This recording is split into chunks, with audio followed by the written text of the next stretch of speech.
Good evening, everyone. My name is Rob Reich. I'm delighted to welcome you here to Stanford University for an evening of conversation with Yuval Harari, Fei-Fei Li, and Nick Thompson. I'm a professor of political science here and the faculty director of the Stanford Center for Ethics and Society, which is a co-sponsor of tonight's event, along with the Stanford Institute for Human-Centered Artificial Intelligence and the Stanford Humanities Center.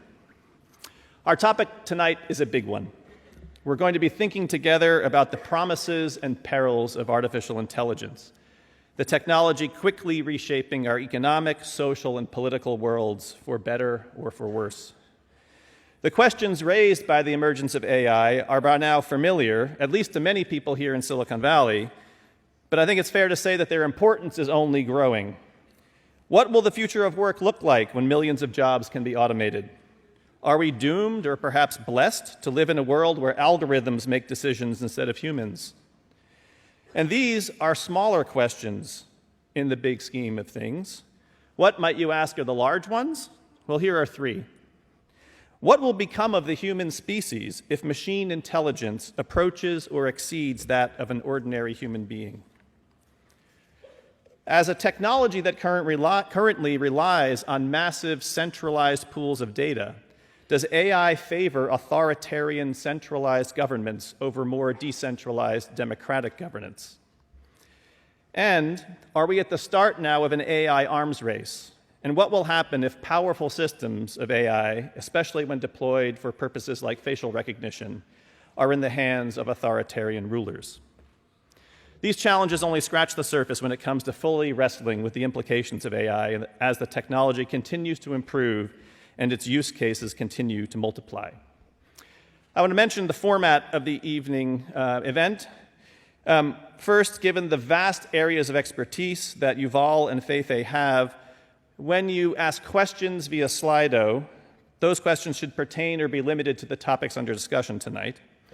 So this web interface that we're using, Slido, allows people to upvote and downvote questions, so you can see them now if you have an internet communication device. If you don't have one, you can take one of these postcards, which hopefully you got outside, and on the back you can fill in a question you might have about the evening event and collect it at the end, and the Stanford Humanities Center will try to foster some type of conversation on the basis of those questions. A couple housekeeping things. If you didn't purchase one already, Yuval's books are available for sale outside in the lobby after the event. A reminder to please turn your cell phone ringers off.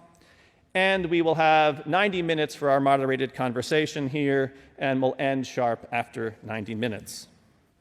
Now, I'm going to leave the stage in just a minute and allow a really amazing undergraduate student here at Stanford to introduce our guests. Her name is Anna Sophia Lesev. Let me just tell you a bit about her. She's a junior here at Stanford, majoring in economics with a minor in computer science.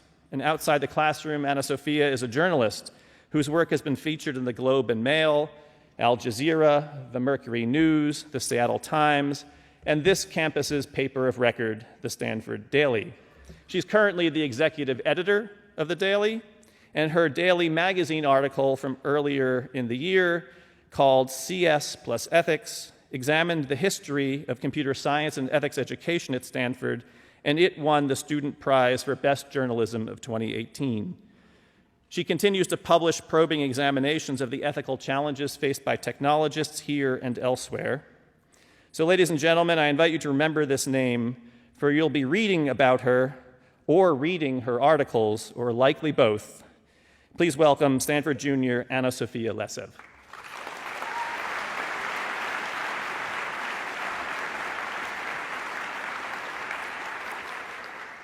Thank you very much for the introduction, Rob. Well, it's my great honor now to introduce our three guests tonight, Yuval Noah Harari, Fei-Fei Li, and Nicholas Thompson. Professor Yuval Noah Harari is a historian, futurist, philosopher, and professor at Hebrew University. The world also knows him for authoring some of the most ambitious and influential books of our decade. Professor Harari's internationally best-selling books, which have sold millions of copies worldwide, have covered a dizzying array of subject matter, from narrativizing the entire history of the human race in Sapiens, to predicting the future awaiting humanity, and even coining a new faith called Dataism in Homo Deus. Professor Harari has become a beloved figure in Silicon Valley, whose readings are assigned in Stanford's classrooms, and whose name is whispered through the hallways of the comparative literature and computer science departments alike. His most recent book is 21 Lessons for the 21st Century, which focuses on the technological, social, political, and ecological challenges of the present moment. In this work, Harari cautions that as technological breakthroughs continue to accelerate, we will have less and less time to reflect upon the meaning and consequences of the changes they bring. And this urgency is what charges Professor Fei-Fei Li's work every day in her role as the co-director of Stanford's Human-Centered AI Institute. This institute is one of the first to insist that AI is not merely the domain of technologists, but a fundamentally interdisciplinary and ultimately human issue. Her fascination with the fundamental questions of human intelligence is what piqued her interest in neuroscience, as she eventually became one of the world's greatest experts in the fields of computer vision, machine learning, and cognitive and computational neuroscience. She's published over 100 scientific articles in leading journals and has had research supported by the National Science Foundation, Microsoft, and the Sloan Foundation. From 2013 to 2018, Professor Fei-Fei Li served as the director of Stanford's AI Lab, and between January 2017 and September 2018, Professor Fei-Fei Li served as vice president at Google and chief scientist of AI and machine learning at Google Cloud. Nicholas Thompson is the editor-in-chief of Wired magazine, a position he's held since January 2017. Under Mr. Thompson's leadership, the topic of artificial intelligence has come to hold a special place at the magazine. Not only has Wired assigned more feature stories on AI than on any other subject, but it is the only specific topic with a full-time reporter assigned to it. It's no wonder, then, that Professors Harari and Li are no strangers to its pages. Mr. Thompson has led discussions with the world's leaders in technology and AI, including Mark Zuckerberg on Facebook and privacy, French President Emmanuel Macron on France's AI strategy, and Ray Kurzweil on the ethics and limits of AI. Mr. Thompson is a Stanford University graduate who earned his BA, double majoring in Earth Systems and Political Science, and impressively even completed a third degree in economics. Of course, I would be remiss if I did not mention that Mr. Thompson cut his journalistic teeth in the opinion section of the Stanford Daily. So, Nick, that makes both of us. Like all our guests today, I'm at once fascinated and worried by the challenges that artificial intelligence poses for our society. One of my goals at Stanford has been to write about and document the challenge of educating a generation of students whose lives and workplaces will eventually be transformed by AI. Most recently, I published an article called Complacent Valley with the Stanford Daily. In it, I critiqued our propensity to become overly comfortable with the technological and financial achievements that Silicon Valley has already reached, lest we become complacent and lose our ambition and momentum to tackle the greater challenges the world has in store. Answering the fundamental questions of what we should spend our time on, how we should live our lives, has become much more difficult, particularly on the doorstep of the AI revolution. I believe that the kind of crisis of agency that author J.D. Vance wrote of in Hillbilly Elegy, for example, is not confined to Appalachia or the deindustrialized Midwest, but is emerging even at elite institutions like Stanford. So conversations like ours this evening, hosting speakers that aim to recenter the individual at the heart of AI, will show us how to take responsibility in a moment when most decisions can seemingly be made for us by algorithms. There are no narratives to guide us through a future with AI, no ancient myths or stories that we may rely on to tell us what to do. At a time when humanity is facing its greatest challenge yet, somehow we cannot be more at a loss for ideas or direction. It's this momentous crossroads in human history that pulls me towards journalism and writing in the future, and it's why I'm so eager to hear our three guests discuss exactly such a future tonight. So please give me a very join me in giving them a very warm welcome this evening.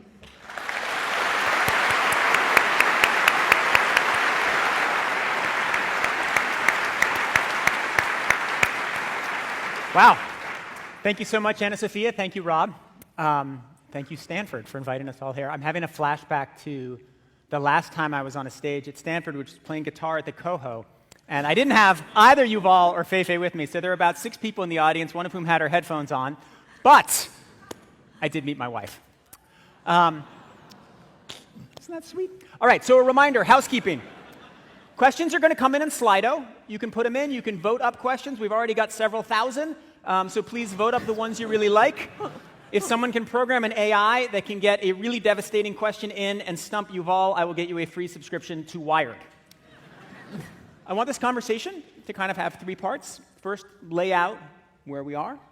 Then, talk about some of the choices we have to make now. And last, talk about some advice for all of the wonderful people in the halls. So, those are the three general areas. I'll feed in questions as we go. We may have a specific period for questions at the end, but let's get cracking. Yuval. Yep. So the last time we talked, you said many, many brilliant things, but one that stuck out was a line where you said, we are not just in a technological crisis, we are in a philosophical crisis. So, explain what you meant, explain how it ties to AI, and let's get going with a note of existential angst. Yeah, so I think what's happening now is that the philosophical framework of the modern world that has been established in the 17th and 18th century around ideas like human agency and individual free will are being challenged like never before, not by philosophical ideas, but by practical technologies. And we see more and more questions which used to be the bread and butter of the philosophy department being moved to the engineering department. And that's scary, partly because, unlike philosophers who are extremely patient people, they can discuss something for thousands of years without reaching any agreement, and they are fine with that. The engineers won't wait. And even if the engineers are willing to wait, the investors behind the engineers won't wait. So it means that we don't have a lot of time. And in order to encapsulate what the crisis is, I know that engineers, especially in a place like Silicon Valley, they like equations. So maybe I can try and formulate an equation to explain what's happening. And the equation is B times C times D equals A, which means biological knowledge multiplied by computing power multiplied by data equals the ability to hack humans. And the AI revolution or crisis is not just AI, it's also biology, it's biotech. I mean, we haven't seen anything yet because the link is not complete. There is a lot of hype now around AI and computers, but this is just half the story. The other half is the biological knowledge coming from brain science and biology. And once you link that to AI, what you get is the ability to hack humans. And maybe I'll explain what it means, the ability to hack humans, to create an algorithm that understands me better than I understand myself, and can therefore manipulate me, enhance me, or replace me. And this is something that our philosophical baggage and all our belief in human agency and free will, and the customer is always right, and the voter knows best, this just falls apart once you have this kind of ability. Once you have this kind of ability and it's used to manipulate or replace you, not if it's used to enhance you. Also, when it's used to enhance you, the question is, who decides what is a good enhancement and what is a bad enhancement? So our immediate fallback position is to fall back on the traditional humanist ideas that the customer is always right. The customers will choose the enhancement. Or the voter is always right. The voters will vote. There will be a political decision about the enhancement. Or if it feels good, do it. We'll just follow our heart. We'll just listen to ourselves. None of this works when there is a technology to hack human on a large scale. You can't trust your feelings or the voters or the customers on that. The easiest people to manipulate are the people who believe in free will because they think they cannot be manipulated. So how do you decide what to enhance if, and this is a very deep ethical and philosophical question, again, that philosophers have been debating for thousands of years. What is good? What are the good qualities we need to enhance? So if you can't trust the customer, if you can't trust the voter, if you can't trust your feelings, who do you trust? What do you go by? All right, Feifei, you have a PhD, you have a CS degree, you're a professor at Stanford. Does A times B times C equal H? Is Yuval's theory the right way to look at where we're headed? Wow, what a beginning. Thank you, Yuval. Well, one of the things, I've been reading Yuval's book for the past couple of years and talking to you, and I'm very envious of philosophers now because they can propose questions and crises, but they don't have to answer them.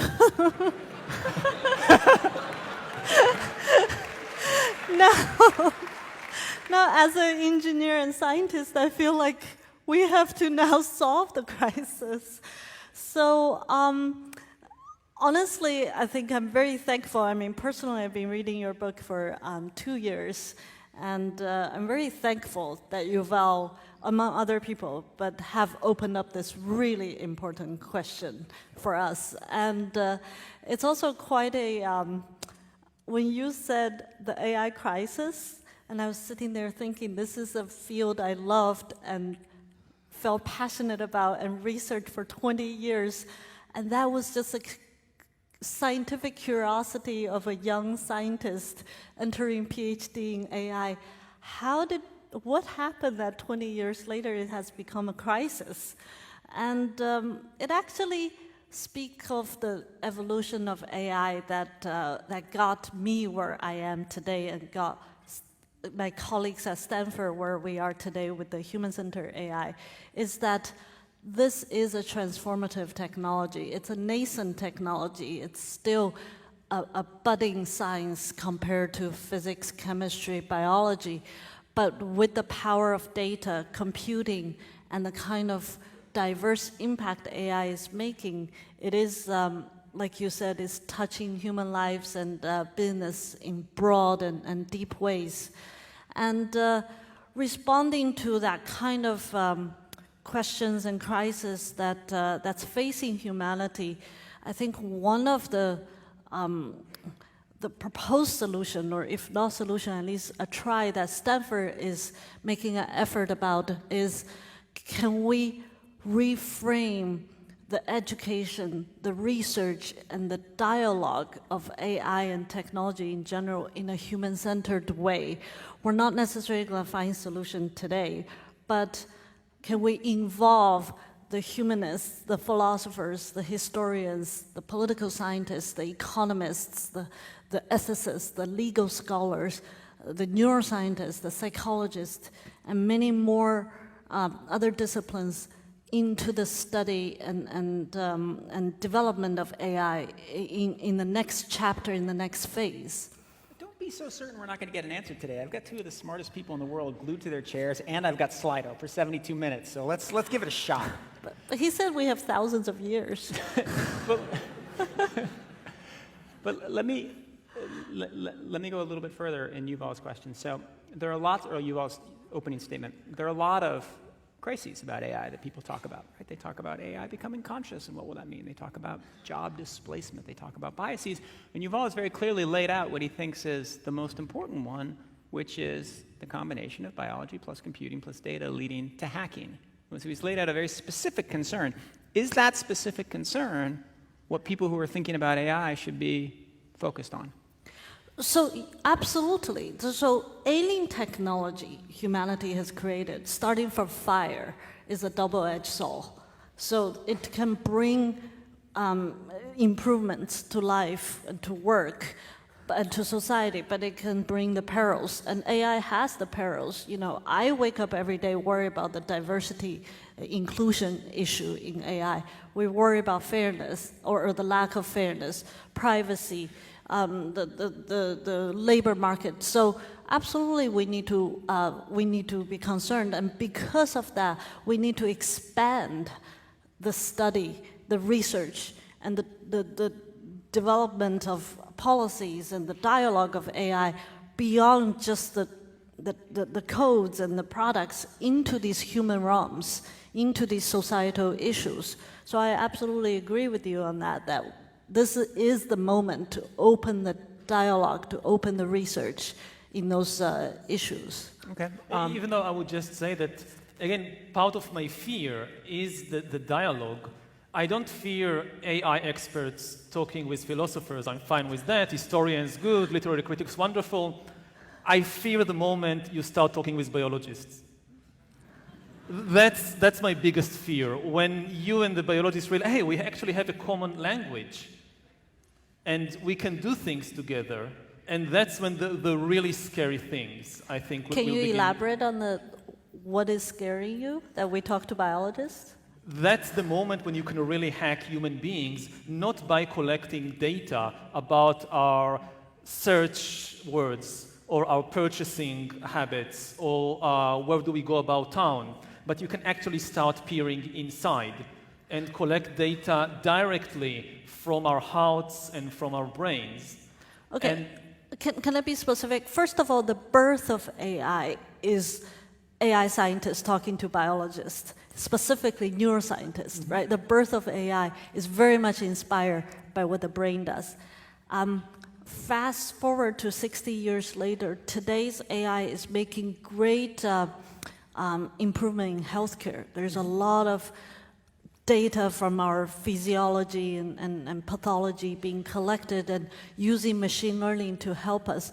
But I feel like you're talking about something else. No, that's part of it. I mean, if there wasn't a great promise in the technology, there would also be no danger because nobody would go along that path.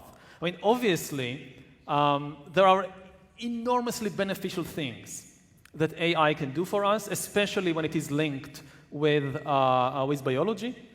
We are about to get the best healthcare in the world, in history, and the cheapest, and available for billions of people via their smartphones, which today they have almost nothing. And this is why it is almost impossible to resist the temptation. And with all the issue, of privacy, if you have a big battle between privacy and health, health is likely to win hands down. So I fully agree with that. And my job as a historian, as a philosopher, as a social critic, is to point out the dangers in that. Because, especially in Silicon Valley, people are very much familiar with the advantages, but they don't like to think so much about the dangers. And again, the big danger is what happens when you can hack the brain, and that can serve not just your healthcare provider, that can serve so many things from a crazy dictator to... Yeah. Let's focus on that, what it means to hack the brain. Like right now, in some ways, my brain is hacked, right? There's an allure of this device. It wants me to check it constantly. Like, my brain has been a little bit hacked. Yours hasn't because you meditate 2 hours a day, but mine has, and probably most of these people have. But what exactly is the future brain hacking going to be that it isn't today? Much more of the same, but on a much larger scale. I mean, the point when, for example, more and more of your personal decisions in life are being outsourced to an algorithm that is just so much better than you. So, we have two distinct dystopias that kind of mesh together. We have the dystopia of surveillance capitalism, in which there is no big brother dictator, but more and more of your decisions are being made by an algorithm. And it's not just decisions about what to eat or what to shop, but decisions like where to work and where to study and whom to date and whom to marry and whom to vote for. It's the same logic. And I would be curious to hear if you think that there is anything in humans which is by definition unhackable, that we can't reach a point when the algorithm can make that decision better than me. So that's one line of dystopia, which is a bit more familiar in this part of the world. And then you have the full-fledged dystopia of a totalitarian regime based on a total surveillance system, something like the totalitarian regimes that we have seen in the 20th century, but augmented with biometric sensors and the ability to basically track each and every individual 24 hours a day. And, which in the days of, Stalin or Hitler was absolutely impossible because they didn't have the technology, but maybe might be possible in 20 years, 30 years. So we can choose which dystopia to discuss, but they are very close. Let's choose the liberal democracy dystopia. Fei, do you want to answer Yuval's specific question, which is there something in dystopia A, liberal democracy dystopia, is there something endemic to humans that cannot be hacked? So when you asked me that question just 2 minutes ago, the first word that came to my mind is love. Is love hackable? Ask Tinder, I don't know. Dating! It depends. Dating is not the entirety of love, I hope. But the question is, which kind of love are you referring to? If you are referring to this, Greek philosophical love or the loving kindness of Buddhism, that's one question, which I think is much more complicated. If you are referring to the biological mammalian courtship rituals, and then I think, yes, why not? But why is it different from anything else that is happening in the body? But humans are humans because there's some part of us that are beyond the mammalian courtship, right? So is that part hackable? That's the question. In most science fiction books and movies, they give your answer. When the extraterrestrial evil robots are about to conquer planet Earth and nothing can resist them, resistance is futile, at the very last moment, it's just humans win because the robots don't understand love. Last moment is one heroic white dude that saves us.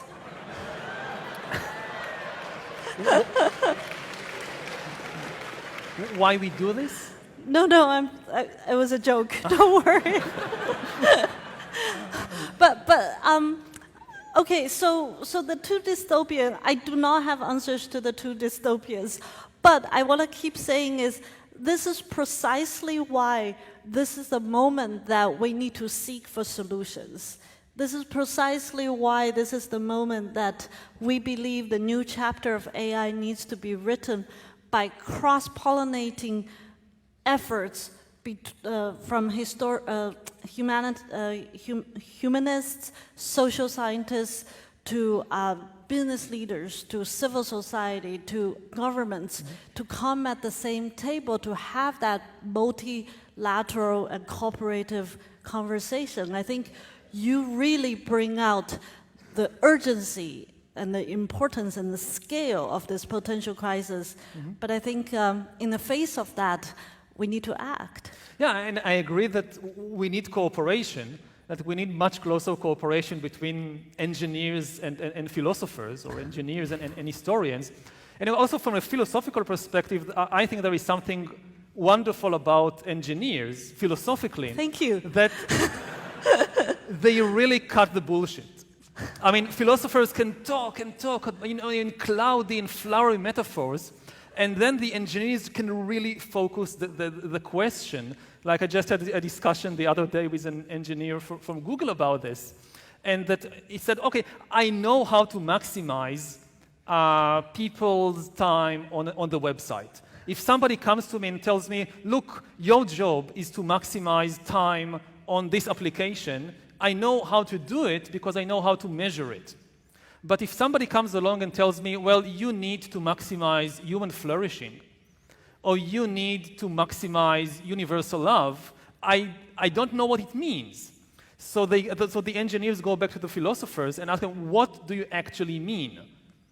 Which, a lot of philosophical theories collapse around that because they can't really explain what, and we need this kind of collaboration in order to move forward. But then Yuval, is Fei right? If we can't explain and we can't code love, can artificial intelligence ever recreate it, or is it something intrinsic to humans that the machines will never emulate?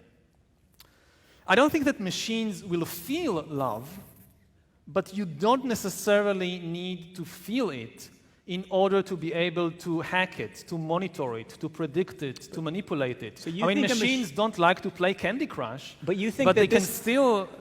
this device, in some future where it's infinitely more powerful than it is right now, could make me fall in love with somebody in the audience? That goes to the question of consciousness and mind. I go don't there. think that we have the understanding of what consciousness is to answer the question whether a non-organic consciousness is possible or is not possible. I think we just don't know. But again, the bar for hacking humans is much lower. The machines don't need to have consciousness of their own in order to predict our choices and manipulate our choices. They just need to... I mean, if you accept that something like love is, in the end, a biological process in the body, if you think that AI can provide us with wonderful healthcare by being able to monitor and predict something like the flu or something like cancer, what's the essential difference between flu and love? In the sense of, is this biological and this is something else, which is so separated from the biological reality of the body that even if we have a machine that is capable of monitoring and predicting flu, it still lacks something essential in order to do the same thing with love. Nathan? So I want to make two comments, and this is where my engineering, personality is speaking. We're making two very important assumptions in this part of the conversation. One is that AI is so omnipotent that it's achieved to a state that it's beyond predicting anything physical. It's got into the consciousness level. It got into even the ultimate, the love level of capability. And I do want to make sure that we recognize that we're very, very, very far from that. This technology is still very nascent. Part of the concern I have about today's AI is that super hyping of its capabilities. So I'm not saying that that's not a valid question, but I think that part of this conversation is built upon that assumption that this technology has become that powerful, and I don't even know how many decades we are from that.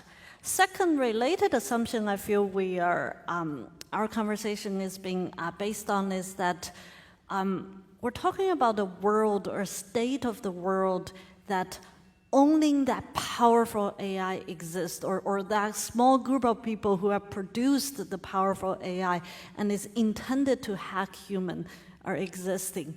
But in fact, our human society is so complex. There's so many of us, right? I mean, humanity in its history have faced so many technology. If we left it in the hands of a bad player alone, without any regulation, multinational collaboration, rules, laws, moral codes, that technology could have maybe not hack human, but destroy human or hurt human in massive ways. It has happened, but by and large, our society in a historical view is moving to a more civilized and controlled state. So I think it's important to look at that greater society and bringing other players and people into this dialogue, so we don't talk like there's only this omnipotent AI, deciding it's going to hack everything to the end. And that brings to your topic that in addition of hacking human at that level that you're talking about, there are some very immediate concerns already: diversity, privacy, labor, legal changes, international geopolitics. And I think it's critical to tackle those now. Well, I love talking to AI researchers, because 5 years ago, all the AI researchers were like, it's much more powerful than you think. And now they're like, it's not as powerful as you think. All right, so I'll just... Let me ask... It's because 5 years ago you have no idea what AI is. I'm not saying now it's you're wrong. extrapolating too much. I didn't say it was wrong. I just said it was a thing. I want to go into what you just said, but before we do that, I want to take one question here from the audience, because once we move into the second section, we won't be able to answer it. So the question is, it's for you, Yuval. This is from Marin Lucini. How can we avoid the formation of AI-powered digital dictatorships? So how do we avoid dystopia number 2? Let's answer that, and then let's go, Feifei, into what we can do right now, not what we can do in the future. The key issue is how to regulate the ownership of data, because we won't stop research in biology, and we won't stop research in computer science and AI. So from the 3 components of biological knowledge, computing power, and data, I think data is the easiest, and it's also very difficult, but still the easiest kind of to regulate or to protect, place some protections there. And there are efforts now being made. And they are not just political efforts, but also philosophical efforts to really conceptualize what does it mean to own data or to regulate the ownership of data. Because we have a fairly good understanding what it means to own land. We had thousands of years of experience with that. We have a very poor understanding of what it actually means to own data and how to regulate it. But this is a very important front that we need to focus on in order to prevent the worst dystopian outcomes. And I agree that AI is not nearly as powerful as some people imagine, but this is why, I think we need to place the bar low. To reach a critical threshold, we don't need the AI to know us perfectly, which will never happen. We just need the AI to know us better than we know ourselves, which is not so difficult because most people don't know themselves very well and often make huge mistakes in critical decisions. So whether it's finance or career or love life, to have this shift in authority from humans to algorithms, they can still be terrible. But as long as they are a bit less terrible than us, the authority will shift to them. In your book, you tell a very illuminating story about your own self and your own coming to terms with who you are and how you could be manipulated. Will you tell that story here about coming to terms with your sexuality and the story you told about Coca-Cola in your book? Because I think that will make it clear what you mean here very well. Yeah, so I said that I only realized that I was gay when I was 21. And I look back at the time when I was, 15, 17, and it should have been so obvious. How, and it's not like a stranger. Like I'm with myself 24 hours a day, and I just don't notice any of the screaming signs that saying that, yeah, you're gay. And I don't know how, but the fact is I missed it.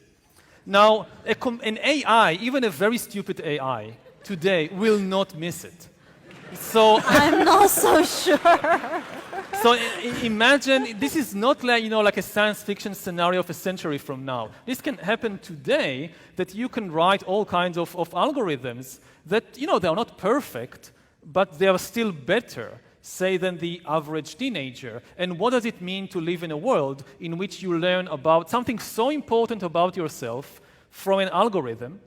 What does it mean? What happens if the algorithm doesn't share the information with you, but it shares the information with advertisers or with governments?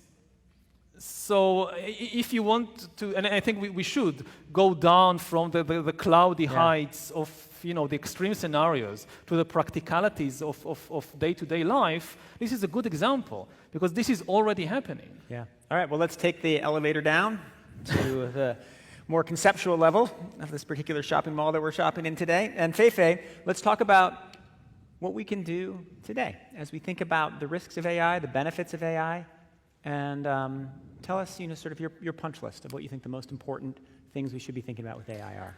Well, boy, there are so many things we could do today, and I cannot agree more with Yuval that this is such an important topic. Again, I'm going to try to speak about all the efforts that's being made at Stanford, because I think this is a good representation of what we believe there are so many efforts we can do. So in human-centered AI, in which this is the overall theme we believe that the next chapter of AI should be, is human-centered. We believe in three major principles. One principle is to invest in the next generation of AI technology that is more, that reflects more of the kind of human intelligence we would like. I was just thinking about your comment about AI's dependence on data and how that the policy and governance of data should emerge in order to regulate and govern the AI impact. Well, technology is, we should be developing technology that can explain AI. In technical field, we call it explainable AI or AI interpretability studies. We should be focusing on technology that have the more nuanced understanding of human intelligence. We should be investing in the development of less data-dependent AI technology that will take into considerations of intuition, knowledge, creativity, and other forms of human intelligence. So that kind of human intelligence-inspired AI is one of our principles. The second principle is to, again, welcome in the kind of multidisciplinary study of AI, cross-pollinating with economics, with ethics, with law, with philosophy, with history, cognitive science, and so on, because there is so much more we need to understand in terms of AI's social, human, anthropological, ethical impact. And we cannot possibly do this alone as technologists. Some of us shouldn't even be doing this. It's the ethicists, philosophers should participate and work with us on these issues. So that's the second principle. And the third principle, and within this, we work with policymakers. We convene the kind of dialogues of multilateral stakeholders. Then the third, last but not the least, I think, Nick, you said that at the very beginning of this conversation, that we need to promote the human enhancing and collaborative and augmentative aspect of this technology. You have a point. Even there, it can become manipulative. But we need to start with that sense of alertness, understanding, but still promote that kind of benevolent applications and design of this technology. At least these are the three principles that Stanford's Human-Centered AI Institute is based on. And I just feel very proud. Within a short few months of the birth of this institute, there are more than 200 faculty involved on this campus in this kind of research dialogue, study, education, and that number is still growing. Wow. Well, of those three principles, let's start digging into them. So let's go to number one, explainability, because this is a really interesting debate in artificial intelligence. So there are some practitioners who say you should have algorithms that can explain what they did and the choices they made, which sounds eminently sensible. But how do you do that? I make all kinds of decisions that I can't entirely explain, like why did I hire this person, not that person? And I can tell a story about why I did it, but I don't know for sure. Like, we don't know ourselves well enough to always be able to truthfully and fully explain what we did. How can we expect a computer using AI to do that? And if we demand that here in the West, then there are other parts of the world that don't demand that who may be able to move faster. So why don't I ask you the first part of that question, Yuval the second part of that question. So the first part is, can we actually get explainability if it's super hard even within ourselves? Well, it's pretty hard for me to multiply 2 digits, but computers can do that. Yeah. So the fact that something is hard for humans doesn't mean we shouldn't try to get the machines to do it, especially after all, these algorithms are based on very simple mathematical logic. Granted, we're dealing with neural networks these days of millions of nodes and billions of connections, so explainability is actually tough. It's an ongoing research. But I think this is such a fertile ground, and it's so critical when it comes to healthcare decisions, financial decisions, legal decisions. There's so many scenarios where this technology can be potentially positively useful, but with that kind of explainable capability. So we've got to try it. And I'm pretty confident with a lot of smart minds out there, this is a crackable thing. And Got on 200 top of professors that, on it. Right, not all of them doing AI algorithms. On top of that, I think you have a point that if we have technology that can explain the decision-making process of algorithms, it makes it harder for it to manipulate and cheat. Right? It's a technical solution, not the entirety of the solution, that will contribute to the clarification of what this technology is doing. But because presumably the AI makes decision in a radically different way than humans, then even if the AI explains its logic, the fear is it will make absolutely no sense to most humans. Most humans, when they are asked to explain a decision, they tell a story in a narrative form which may or may not reflect what is actually happening within them. In many cases, it doesn't reflect. It's just a made-up rationalization and not the real thing. Now, an AI could be much better than a human in telling me, like, I applied for the bank for a loan, and the bank says no, and I ask why not, and the bank says, okay, we'll ask our AI. And the AI gives this extremely long statistical analysis based not on one or two salient features of my life, but on 2,517 different data points, which it took into account and gave different weights. And why did you give this weight, and why did you give, oh, there is another book about that. And most of the data points are would seem to a human completely irrelevant. You applied for a loan on Monday and not on Wednesday. And the AI discovered that for whatever reason, it's after the weekend, whatever, people who apply for loans on a Monday are 0.075% less likely to repay the loan. So it goes into the equation. And I get this book of the real explanation. Finally, I get a real explanation. It's not like sitting with a human banker that just bullshits me. And so are you rooting for AI? Are you saying AI is good in this case? In many cases, yes. I mean, I think in many cases, I mean, it's two sides of the coin. I think that in many ways, the AI in this scenario will be an improvement over the human banker because, for example, you can really know what the decision is based on, presumably, right, so but it's based on something that I, as a human being, just cannot grasp. I know how to deal with simple narrative stories. I didn't give you a loan because you're gay, that's not good, or because you didn't repay any of your previous loans. Okay, I can understand that. But my mind doesn't know what to do with the real explanation that the AI will give, which is just this crazy statistical thing, which says okay, nothing so there to are me. two layers to your comment. One is how do you trust and be able to comprehend AI's explanation. Second is actually, can AI be used to make humans more trustable or be more trustable than humans? On the first point, I agree with you. If AI gives you 2,000 dimensions of potential features with probability, it's not human understandable.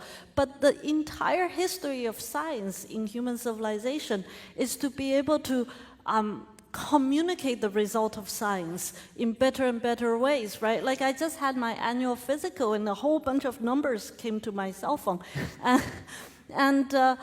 Well, first of all, my doctors the expert can help me to explain these numbers. Now even Wikipedia can help me to explain some of these numbers.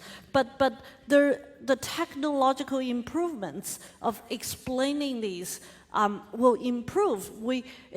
It's our failure as AI technologists if we just throw 200 or 2,000 dimensions of probability numbers at you. But this is this is the explanation, and I think that the point you raise is very important, but I see it differently. I think science is getting worse and worse in explaining its theories and findings to the general public, which is the reason for things like doubting climate change and so forth. And it's not really even the fault of the scientists, because the science is just getting more and more complicated, and reality is extremely complicated, and the human mind wasn't adapted to understanding the dynamics of climate change or the real reasons for refusing to give somebody a loan. But that's the point when you have an again, let's put aside the whole question of manipulation and how can I trust. Let's assume the AI is benign,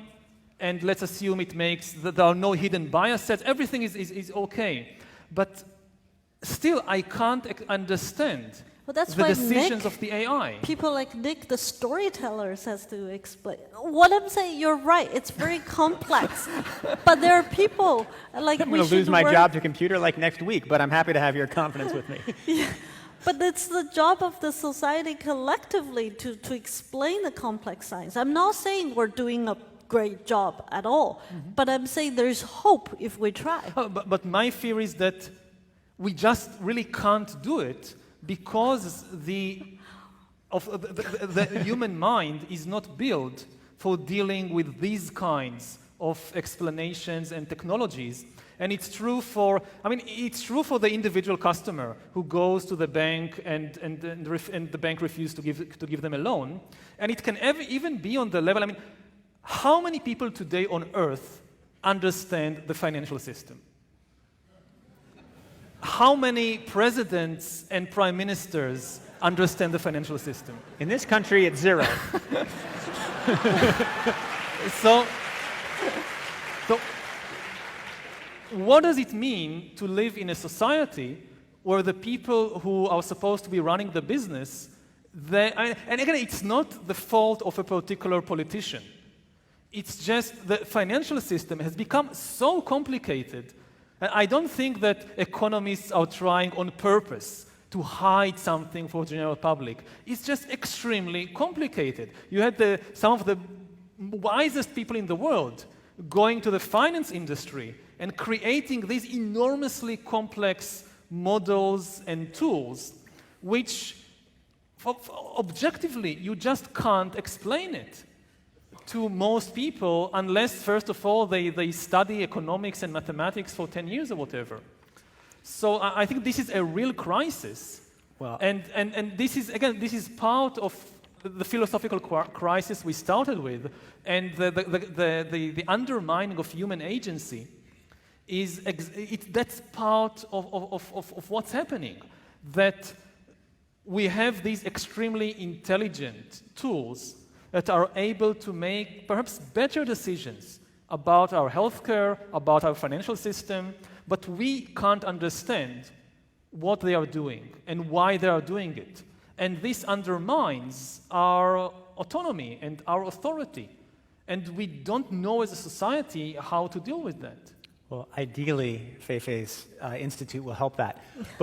Before we leave this topic, though, I want to move to a very closely related question, which I think is one of the most interesting, which is the question of bias in algorithms, which is something you've spoken eloquently about. And let's stay with the financial system. So you can imagine a loan used by a bank to determine whether somebody should get a loan. And you can imagine training it on historical data. And historical data is racist.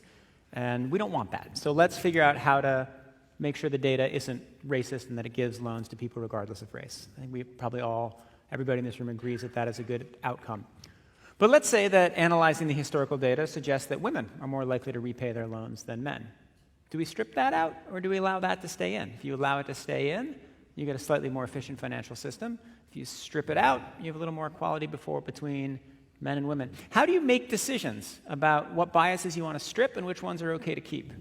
Yeah, that's an excellent question, Nick. I mean, I'm not going to have the answers personally, but I think you touched on a really important question. Is first of all, machine learning system bias is a real thing. You know, like you said, it starts with data. It probably starts with the very moment we're collecting data and the type of data we're collecting, all the way through the whole pipeline, and then all the way to the application. But biases come in very complex ways. At Stanford, we have machine learning scientists studying the technical solutions of bias, like debiasing data or normalizing certain decision making. But we also have humanists debating about what is bias, what is fairness, when is bias good, when is bias bad? So I think you just opened up a perfect topic for research and debate and conversation in this topic. And I also want to point out that you already used a very closely related example. Machine learning algorithm has a potential to actually expose bias, right?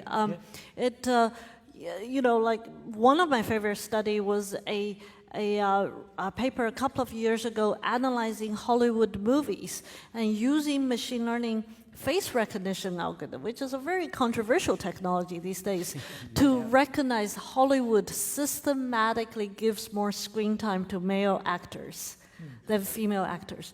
That's no human being can sit there and count all the frames of faces and gender bias. And this is a perfect example of using machine learning to expose bias. So in general, there's a rich set of issues we should study. And again, bring the humanists, bring the ethicists, bring the legal scholars, bring the gender study experts. Agreed, though. Standing up for humans, I knew Hollywood was sexist even before that paper. But yes, agreed.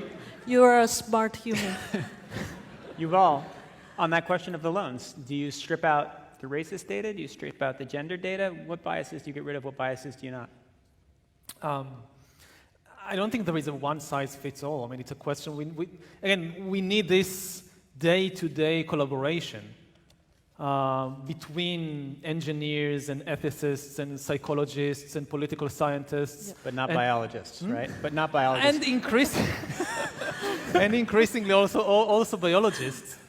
And, you know, and it goes back also to the question, what should we do? So we should teach ethics to coders as part of their curriculum. That the people today in the world that most need a background in ethics is the people in the computer science departments. So it should be an integral part of the curriculum. And it's also in the big corporations which are designing these tools, there should be embedded within the teams people with background in things like ethics, like politics, that they always think in terms of what biases might we inadvertently be building into our system? What could be the cultural or political implications of what we are building? It shouldn't be a kind of afterthought that you create this neat technical gadget, it goes into the world, something bad happens, and then you start thinking, oh, we didn't see this one coming, what do we do now? From the very beginning, it should be clear that this is part of the process. I do want to give a shout out to Rob Reich, who just introduced this whole event. He and my colleagues, Mehrang Sahami and a few other Stanford professors have opened this course called Ethics Computation, and sorry, Rob, I'm abusing the title of your course, but this is exactly the kind of classes. It's, I think this quarter the offering has more than 300 students signed up to that. Fantastic.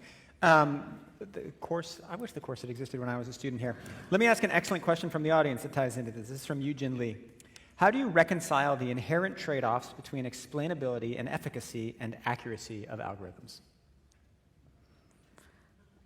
Great question. This question seems to be assuming if you can explain it, you're less good or less accurate. Well, you can imagine that if you require explainability, you lose some level of efficiency. You're adding a little bit of complexity to the algorithm. So, okay, first of all, I don't necessarily believe in that. There's no mathematical logic to this assumption. Second, let's assume there is a possibility that an explainable algorithm suffers efficiency. I think this is a societal decision we have to make. You know, when we put the seatbelt in our car driving, that's a little bit of an efficiency loss because I have to do that seatbelt movement instead of just hopping and drive. But as a society, we decided we can afford that loss of efficiency because we care more about human safety. So I think AI is the same kind of technology as we make these kind of decisions going forward in our solutions, in our products. We have to balance human well-being and societal well-being with efficiency. So Yuval, let me ask you the global consequences of this. Is something that a number of people have asked about in different ways, and we've touched on, but we haven't hit head on. There are two countries. Imagine you have country A and you have country B. Country A says, all of you AI engineers, you have to make it explainable. You have to take ethics classes. You have to really think about the consequences of what you're doing. You got to have dinner with biologists. You have to think about love, and you have to read, John Locke. That's Group A. Group B, country says, just go build some stuff, right? These two countries at some point are going to come in conflict, and I'm going to guess that country B's technology might be ahead of country A's. Mm-hmm. Is that a concern? Yeah, that's always the concern with arms races, which become a race to the bottom in the name of efficiency and domination. And we are in what is extremely problematic or dangerous about the situation now with AI is that more and more countries are waking up to the realization that this could be the technology of domination in the 21st century. So you're not talking about just any economic competition between the different textile industries, or even between different oil industries. Like one country decides we don't care about the environment at all, we'll just go full gas ahead, and the other country is much more environmentally aware. The situation with AI is potentially much worse, because it could be really the technology of domination in the 21st century, and those left behind could be dominated, exploited, conquered by those who forge ahead. So nobody wants to stay behind. And I think the only way to prevent this kind of catastrophic arms race to the bottom is greater global cooperation around AI. Now, this sounds utopian because we are now moving in exactly the opposite direction of more and more rivalry and competition. But this is part of, I think, of our job, like with the nuclear arms race, to make people in different countries realize that this is an arms race that whoever wins, humanity loses. And it's the same with AI. If AI becomes an arms race, then this is extremely bad news for all humans. And and it's easy for, say, people in the US to say, we are the good guys in this race, you should be cheering for us. But this is becoming more and more difficult in a situation when the motto of the day is America first. I mean, how can we trust the USA to be the leader in AI technology if ultimately it will serve only American interests and American economic and political domination? So it's really, I think most people, when they think arms race in AI, they think USA versus China. But there are almost 200 other countries in the world. And most of them are far, far behind. And when they look at what is happening, they are increasingly terrified, and for a very good reason. The historical example you've made is a little unsettling. If I heard your answer correctly, it's that we need global cooperation, and if we don't, we're going to lead to an arms race.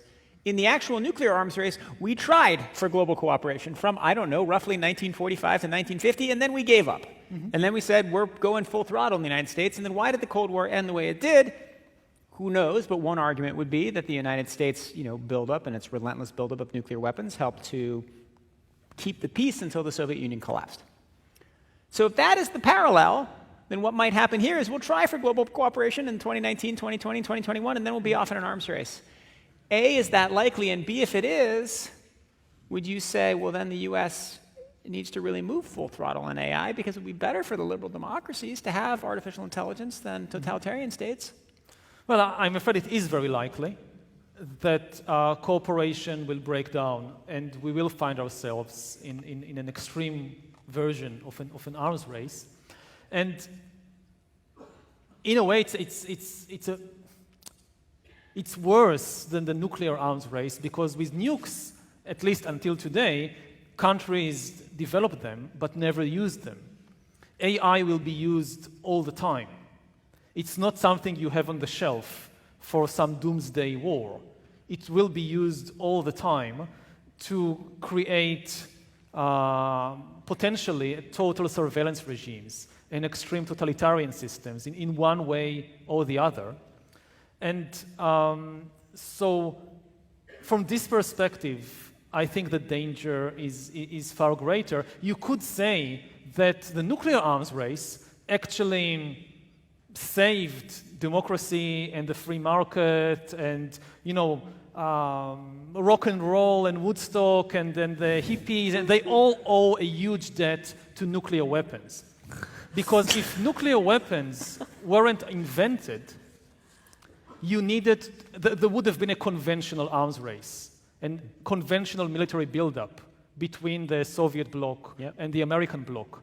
And that would have meant total mobilization of society. If the Soviets are having total mobilization, the only way the Americans can compete is to do the same.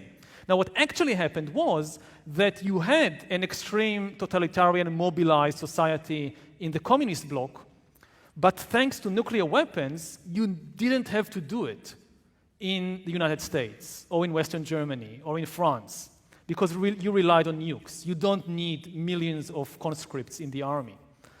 And with AI, it's going to be just the opposite. That the technology will not only be developed, it will be used all the time. And that's a very scary scenario. So, wait, can I just add one thing? I don't know history like you do, but you said AI is different from nuclear technology. I do want to point out it is very different because at the same time as you're talking about these more scarier situations, this technology has a wide international scientific collaboration basis that is being used to make transportation better, is to improve healthcare, to improve education.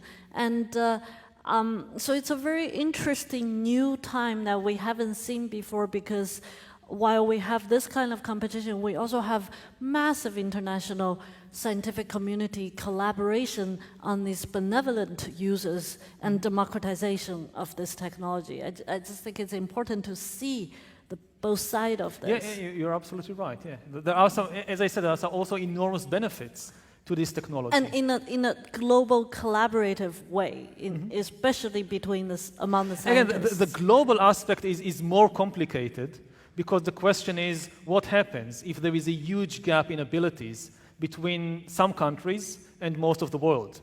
Would we have a rerun of the 19th century Industrial Revolution, when the few industrial powers conquer and dominate and exploit the entire world, both economically and politically? What's to prevent that from repeating? So even in terms of, without this scary war scenario, we might still find ourselves with a global exploitation regime in which the benefits, most of the benefits, go to a small number of countries at the expense of everybody else. Have you heard of archive.org? Archive.org? So students in the audience might laugh at this, but we are in a very different scientific research climate. Is that the kind of globalization of technology and technique happens in a way that the 19th century and even 20th century never saw before. Any paper that is a basic science research paper in AI today that is, or technique that is produced, let's say this week at Stanford, it's easily get globally distributed through this thing called archive or GitHub or repository or this. The information is out there, yeah. The globalization of this scientific technology travels in a very different way from the 19th and 20th century. I mean, I don't doubt there are, confined development of this technology, maybe by regimes, but we do have to recognize that this global, the differences is pretty sharp now, and we might need to take that into consideration, that the scenario you're describing is harder. I'm not saying impossible, but harder to happen. So you think that the way... I'll just say that it's not just the scientific papers. Yes, the scientific papers are there, But if I live in Yemen or in Nicaragua or in Indonesia or in Gaza, yes, I can connect to the internet and download the paper. What will I do with that? I don't have the data. I don't have the infrastructure. I mean, you look at where the big corporations are coming from that hold all the data of the world. They're basically coming from just two places. I mean, even Europe is not really in the competition. There is no European Google or European Amazon or European Baidu or European Tencent. And if you look beyond Europe, you think about Central America, you think about most of Africa, the Middle East, much of Southeast Asia. It's, yes, the basic scientific knowledge is out there, but this is just one of the components that go to creating something that can compete with Amazon or with Tencent or with the abilities of governments like the US government or like the Chinese government. So I agree that the dissemination of information and basic scientific knowledge were in a completely different place than in the 19th century. Let me ask you about that, because it's something 3 or 4 people have asked in the questions, which is, it seems like there could be a centralizing force of artificial intelligence that it will make whoever has the data and the best compute more powerful, and that it could then accentuate income inequality, both within countries and within the world, right? You can imagine the countries you've just mentioned, the United States, China, Europe lagging behind, Canada somewhere behind, way ahead of Central America. It could accentuate global income inequality. A, do you think that's likely? And B, how much does it worry you? We have about 4 people who've asked a variation on that. Well, as I said, it's very, very likely. It's already happening. And it's extremely dangerous because the economic and political consequences could be catastrophic. We are talking about the potential collapse of entire economies and countries. Countries that depend, say, on cheap manual labor, and they just don't have the educational capital to compete in a world of AI. So what are these countries going to do? I mean, if, say, you shift back most production from, say, Honduras or Bangladesh to the USA and to Germany, because the human salaries are no longer part of the equation, and it's cheaper to produce the shirt in California than in Honduras, so what will the people there do? And you can say, okay, but there will be many more jobs for software engineers. But we are not teaching the kids in Honduras to be software engineers. So maybe a few of them could somehow immigrate to the US, but most of them won't. And what will they do? And at present, we don't have the economic answers and the political answers to these questions. Feifei, you want to jump I in think there? that's fair enough. I think Yuval definitely has laid out some of the critical pitfalls and of this, and that's why we need more people to be studying and thinking about this. One of the things we over and over noticed, even in this process of building the community of human-centered AI and also talking to people both internally and externally, is that there are opportunities for business around the world and governments around the world to I think about their data and AI strategy. There are still many opportunities for outside of the big players in terms of companies and countries to really come to the realization it's an important moment for their country, for their region, for their business to transform into this digital age. And I think when you talk about these potential dangers and lack of data in parts of the world that hasn't really caught up with this digital transformation, the moment is now, and we hope to raise that kind of awareness and encourage that kind of transformation. Yeah, I mean, I think it's very urgent. I mean, what we are seeing at the moment is, on the one hand, what you could call some kind of data colonization.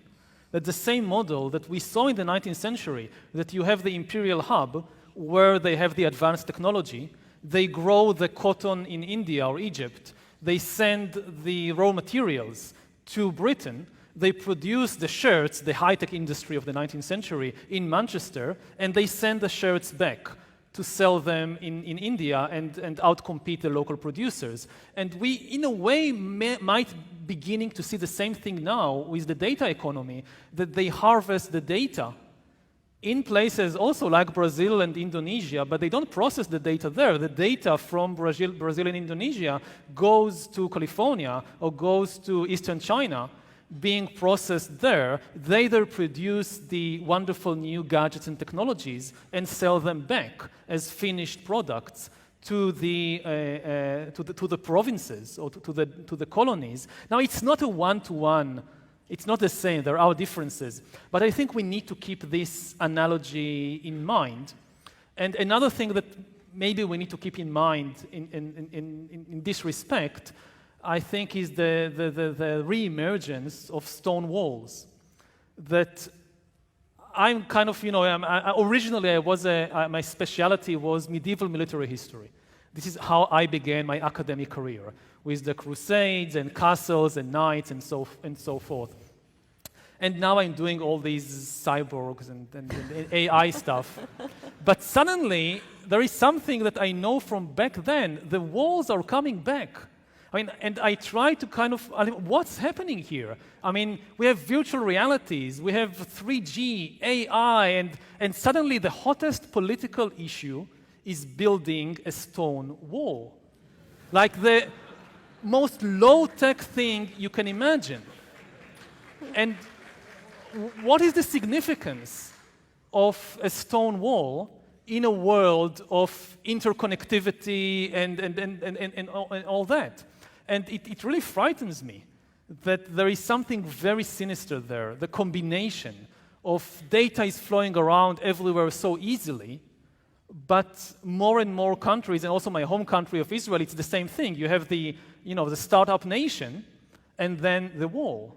And what does it mean, this combination? Feifei, you want to answer that?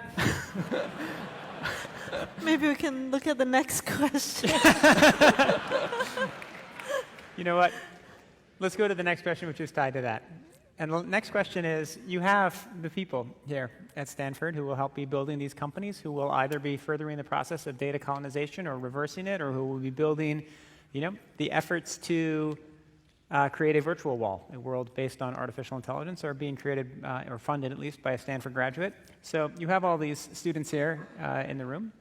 How do you want them to be thinking about artificial intelligence, and what do you want them to learn? Let's spend the last 10 minutes of this conversation talking about what everybody here should be doing. So if you're a computer science or engineering student, take Rob's class. If you're a humanist, take my class. And all of you read Yuval's books. Are his books on your syllabus? Not on mine, sorry. I teach hardcore deep learning. His book doesn't have equations. I don't know, B plus C plus D equals H. But seriously, what I meant to say is that Stanford students, you have a great opportunity. That we have a proud history of bringing this technology to life. Stanford was at the forefront of the birth of AI. In fact, our very Professor John McCarthy coined the term artificial intelligence and came to Stanford in 1963 and started this nation's one of the two oldest AI labs in this country. And since then, Stanford's AI research has been at the forefront of every wave of AI changes. And this 2019, we're also at the forefront of starting the human-centered AI revolution, or the new writing of the new AI chapter. And we did all this for the past 60 years for you guys, for the people who come through the door and who will graduate and become practitioners, leaders, and part of the civil society. And that's really what the bottom line is about. Human-centered AI needs to be written by the next generation of technologists who have taken classes like Rob's class to think about the ethical implications, the human well-being. And it's also going to be written by those potential future policymakers who came out of Stanford's humanities studies and business school who are versed in the details of the technology, who understand the implications of this technology, and who has the capability to communicate with the technologists. That is, no matter how we agree and disagree, that's the bottom line, is that we need this kind of multilingual leaders and thinkers and practitioners. And that is what Stanford's Human-Centered AI Institute is about. Yuval, how do you want to answer that question? Well, on the individual level, I think it's important for every individual, whether in Stanford, whether an engineer or not, to get to know yourself better, because you're now in a competition. I mean, it's the oldest advice in the book in philosophy is know yourself. We've heard it from Socrates, from Confucius, from Buddha. Get to know yourself. But there is a difference, which is that now you have competition. In the day of Socrates or Buddha, if you didn't make the effort, so you missed on enlightenment. But still, the king wasn't competing with you. They didn't have the technology. Now you have competition. You're competing against these giant corporations and governments. If they get to know you better than you know yourself, the game is over. So you need to buy yourself some time, and the first way to buy yourself some time is to get to know yourself better, and then they have more ground to cover. For engineers and students, I would say, I'll focus on engineers maybe. The two things that I would like to see coming out from the laboratories and the engineering departments is first tools that inherently work better in a decentralized system than in a centralized system. I don't know how to do it, but if you, I hope this is something that engineers can work with. I heard that blockchain is like the big promise in that area. I don't know. But whatever it is, part of when you start designing a tool, part of the specification of what this tool should be like, I would say this tool should work better in a decentralized system than in a centralized system. That's the best defense of democracy. The second thing that I would like to see coming out... I don't want to cut you off because I want you to get at the second thing. How do you make a tool work better in a democracy than I'm not an engineer. I don't know. Okay. But again, part of... I mean, all right, well, then go to part two.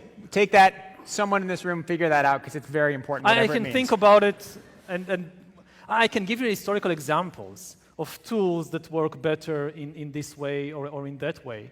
But I don't know how to translate it into present-day technological Go to part terms. two, because I got a few more questions to ask from the audience. Okay, so the other thing that I would like to see coming is an AI sidekick that serves me and not some corporation or government. So to take all, I mean, we can't stop the progress of this kind of technology, but I would like to see it serving me.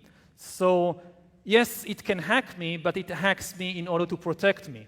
Like my computer has an antivirus, but my brain hasn't. It has a biological antivirus against the flu or whatever, but not against hackers and trolls and so forth. So one project to work on is to create an AI sidekick, which I paid for, maybe a lot of money, and it belongs to me.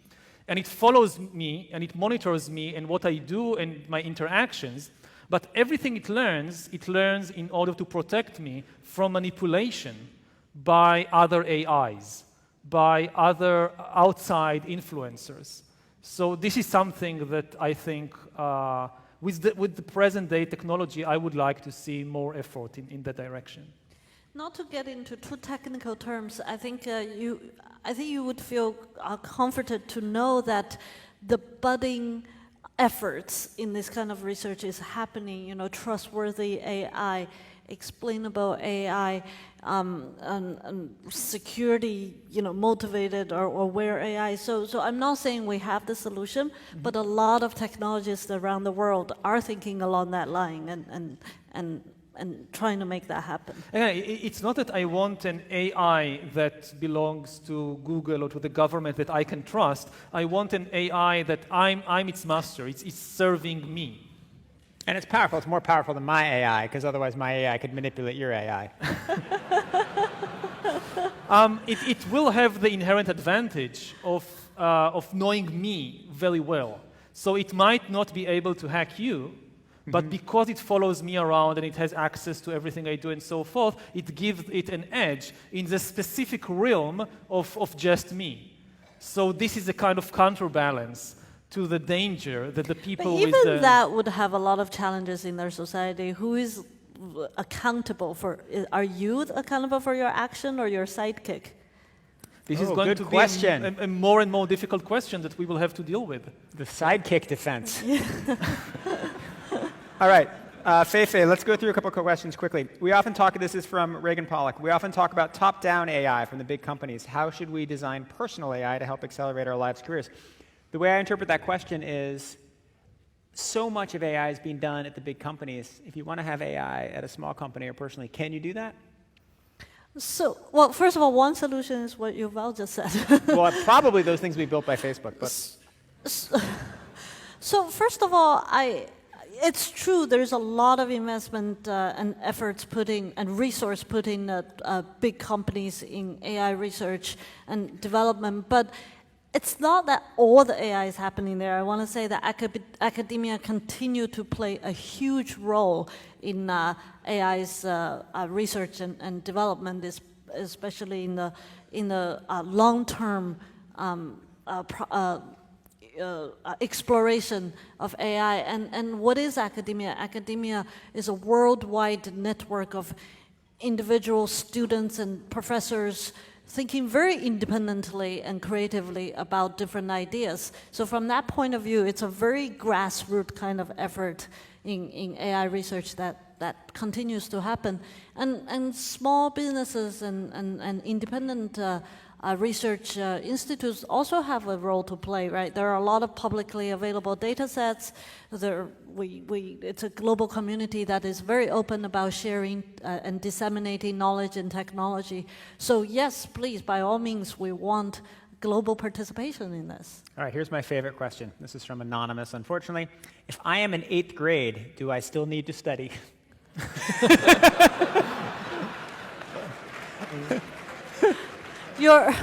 As a mom, I will tell you yes.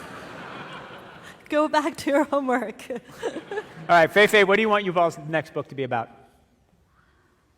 Wow, I didn't know this. I need to think about that.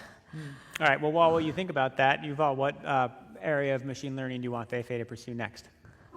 The Sidekick project. Yeah, I mean, just what I said, that an AI, can we create a kind of AI which can serve individual people and not some kind of big network? I mean, is that even possible, or is there something about the nature of AI which inevitably will always lead back to some kind of networked effect and winner takes all and so forth?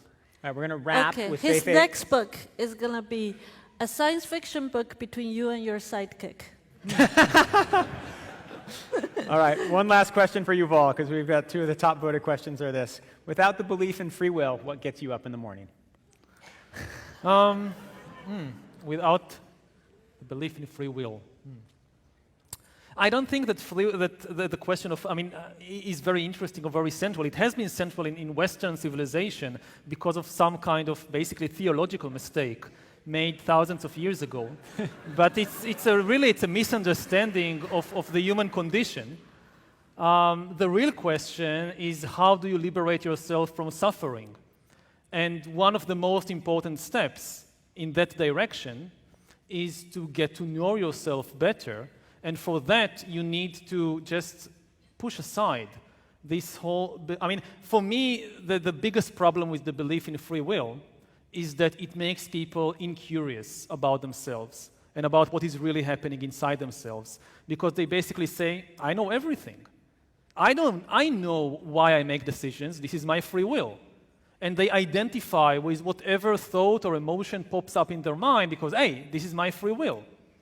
And this makes them very curious about what is really happening inside and what is also the deep sources of the misery and in their lives.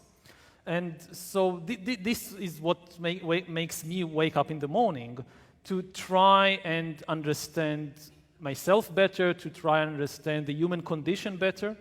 And free will is just irrelevant for that. And if we lose it, your sidekick can get you up in the morning. Feifei, 75 minutes ago, you said we weren't going to reach any conclusions. Do you think we got somewhere? Well, we opened a dialogue between a humanist and a technologist, and I want to see more of that. Great. All right.